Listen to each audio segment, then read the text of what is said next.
So the Nigeria's Vice President, Professor Yemi Osinbajo, yesterday used the EFCC and the National Judicial Commission conference in Abuja to deliver a 17-paragraph address on why anti-corruption is, quote, a fight for the soul of our nation, end of quote. Of course, the Vice President used that opportunity to list some current issues in corruption cases, the Boko Haram insurgency, the problem with the new infrastructure in Nigeria. He spoke about the the monies released before the last general elections, and of course, the reason behind why the global Alliance for Vaccine and Immunization suspended funding to Nigeria on allegations that some of these monies previously disbursed were mismanaged. So the administration says they want corruption fought. But of course, it's not only in Nigeria, it's around the world. But let's talk about the private sector. And that was part of the conversations at the World Bank IMF summit finished about a week ago in Washington, D.C. The final panel for the week was titled Fighting Corruption. Very apt. And of course, the panel did some justice to this. But let's just get a bit of an extract on the private corruption issues, why private sector is important, and why private sector should be delinked from corrupt practices. One of the things that specifically we've talked about and has already been mentioned is the role of the private sector. I mean, there is this narrative out there, which I think is somewhat dated, that, you know, corruption from a private businessman's perspective can be efficient. And people, I heard it once said that the only thing worse than an inefficient, corrupt government is an inefficient, clean government. But I think that's a false narrative. Increasingly, the private sector view the costs of corruption as being significant. And you have some ideas as to how the private sector can basically be actively involved. Just to say that in terms of the fight against corruption, incentives matter, and institutions matter. Sure. My experience has been that, you know, people in one place are no more corrupt than others, but if the institutions are not there or they're very weak, then the incentive to be corrupt is stronger. So if you have a financial management system that, say, is still cash-based, you open the door for people to manipulate or be able to intrude into the system.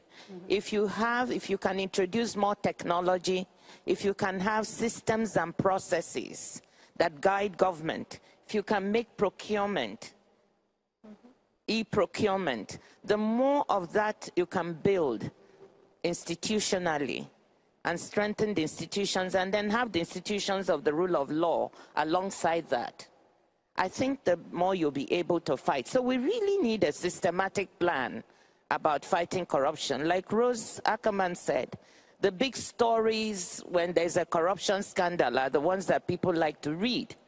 But actually, fighting corruption and putting those systems in place is very unsexy. It takes time.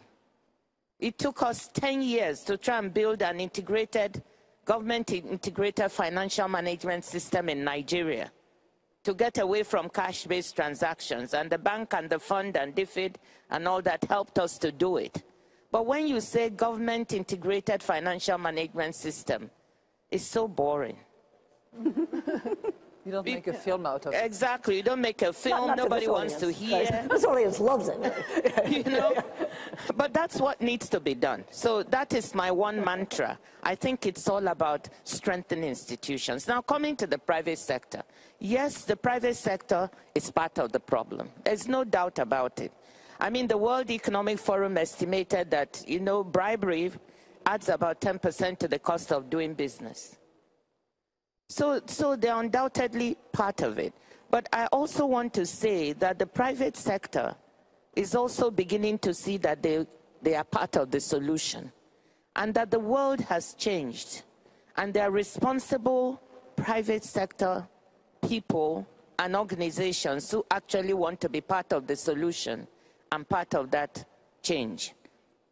Now, you know, you take Sir Richard Branson, that has formed something called the B Team, of which I'm a member.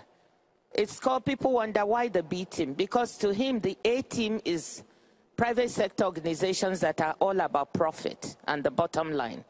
But he thinks that there's another triple bottom line where it's about profit, about people and the planet. So that private sector people have to begin to care about all these issues, including transparency and corruption, because it can make their bottom line look better from society's point of view. So you've got organizations like Unilever, Natura from Brazil, you've got Caring, you've got Abraj. You know, these are responsible, I'm just naming a few organizations that are part of this group. Top CEOs, Unilever, Paul Pullman, they're all part of it. And they've formed a committee on transparency and anti-corruption. And in that, they are looking first, starting with their own businesses to make sure that they themselves are doing the right thing in terms of supporting issues of more disclosure, you know, including supporting the OECD move on beneficial ownership registers that countries are doing. And I think this is fantastic. Then on tax, we've just formed a group on working on taxation. You know, now, you know, this is a little bit difficult because as a company, you need others to also behave well. So there's a collective action problem, you know, in this. But they're willing to work at it and solve it. And so these are responsible businesses. And I think that if you have such powerful names that say, the world has changed, we will not engage in this. We will show that our businesses are being run as best as we can. We are being transparent, and we will gather others to try and follow this. That, to me, is a very